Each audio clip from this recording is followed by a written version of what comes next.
Some time back, I did a video on the dumbest inmate that I met while incarcerated, Frid.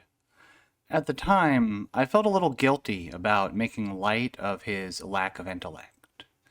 It always seemed to me that if his life had turned out differently, if he'd had different opportunities, he might not have turned out such a bad guy, that in spite of the fact that he was venial and selfish and violent, he also had a decent heart, a core of decency, somewhere deep down under all the brain damage and drugs.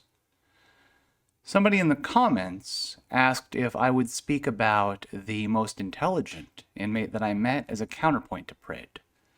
And actually, that is a great idea, because the most intelligent inmate that I met while incarcerated didn't just exist as a counterpoint to Prid in that he was smart. He was also one of the more evil men that I met while incarcerated. And evil is not a word that I use routinely or lightly, but I do believe the professor was evil. I met the professor because he was the MAC representative. The MAC, or the Men's Advisory Council, MAC, is a group of inmates who are elected to represent other groups of inmates. For instance, all the white guys on the yard might elect one white guy to represent the interests of the whites, the blacks, the Hispanics, and even smaller groups. For instance, the groundskeeping committee might have a MAC member. Religions occasionally appoint a MAC member. There was a Jewish MAC at one point where I was somewhere. And buildings will routinely appoint somebody to the Men's Advisory Council also, a 1-block MAC, a 2-block MAC. The reason for this is just that whenever there's a problem that needs to be addressed, a toilet is broken, or they're not running canteen, anything like that that affects more than an individual, a group, the cops don't want to have to deal with every single person coming up and telling them about it. So every group appoints one person who represents their interests to staff. The MAC, once it's assembled, will consist of 20 or 30 inmates because there are so many different groups that want somebody to represent them. These 20 or 30 inmates will also elect one inmate to represent them in official functions. For instance, if the warden wants to interview an inmate about what's going on the yard, he doesn't want to interview somebody at random or 20 or 30 guys. He wants to interview the one elected guy, the MAC representative. He's essentially the class president for the yard. There are some pretty neat perks that come with this job. One is, of course, the pay number. It pays $50 a month, which is no small amount amongst inmates. But in addition to that, you have free run of the yard. You can go into any building you want, even any cell you want. If the guy wants you in there, the cops will open the door because it's your job to know what's going on, so you need to be able to talk to everybody. Additionally, a perk of being the MAC rep is that you interview with the warden, the captains, the sergeant, everybody in charge. So you know what's going to happen before anybody else. If you go around and tell people this is happening, well, you're the voice of wisdom. You're giving that information straight from the warden. It's a position of power. One very important perk of being the MAC rep is that you get a small office back in the administrative section of the prison.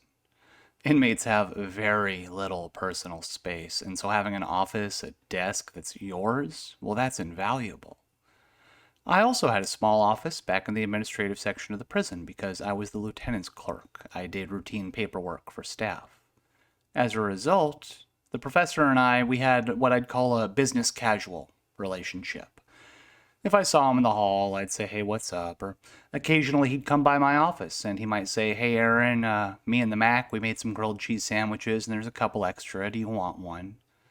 One day, whenever I was working in my office, the professor came by with an idea. It had occurred to him that if Phil Spector were to donate a freezer to the yard, that they would install it back there in the canteen, and then he'd be able to buy ice cream in the canteen along with all of the other inmates on the yard. You see, Phil constantly complained about his inability to buy ice cream. It was a sticking point for him. And if we could arrange so that not only he could do it, but everybody on the yard could, it would be a win all around. This was a great idea. And I knew that you were allowed to donate items to the institution as an inmate because of my own experiences in the prison visiting room. Occasionally, people would want to have things put into the visiting room, perhaps religious materials or games for their children. You're out there for 6 hours, and if you have rambunctious children, some toys really helps keep them calm. Of course, it would be a security concern to allow people to just bring in any stuff they wanted and leave it there in the visiting room. Rather, what you would do is you would get a large selection of toys, games, books, anything like that, and donate it to the prison. They would then select themselves which items would go to which yard. This way you couldn't possibly smuggle any contraband in because you didn't know where the items were going, and many inmates were able to benefit from your generosity instead of just you. Over the course of the next couple of videos, I'm going to tell the story of trying to get these freezers installed on eYard. I'll try and tell the story at length, the more long-form content. But I don't want the focus to be on Phil Spector and his "I'm in prison, I'm so old and angry" attitude. Rather, I'm going to focus on the professor because, and I've said it, but he was handsome, intelligent, meticulously groomed, charismatic.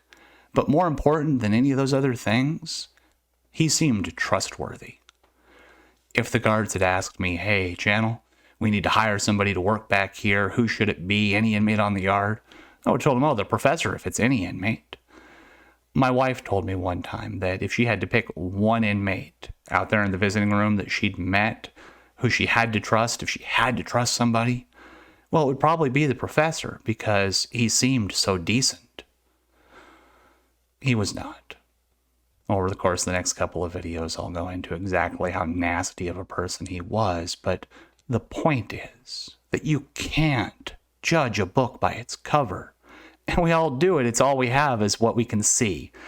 You meet somebody and you talk to them for a couple of minutes. They have a good handshake. They comport themselves professionally and they make a good impression.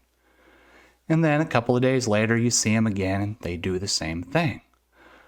Over the course of a year of just seeing them for a couple of minutes at a time, you develop an assessment as to their character.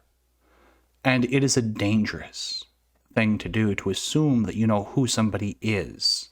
Because you've been around them for a couple of minutes at a time, because you made a couple of jokes with them. In a real-world environment, if I had met the professor at the office job I had, I wouldn't have thought twice about inviting him into my home.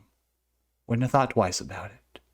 And while I was getting him a beer and making him a burger, he would have been looking at the windows of my children's rooms, the doors, seeing how securely they were locked, blending in.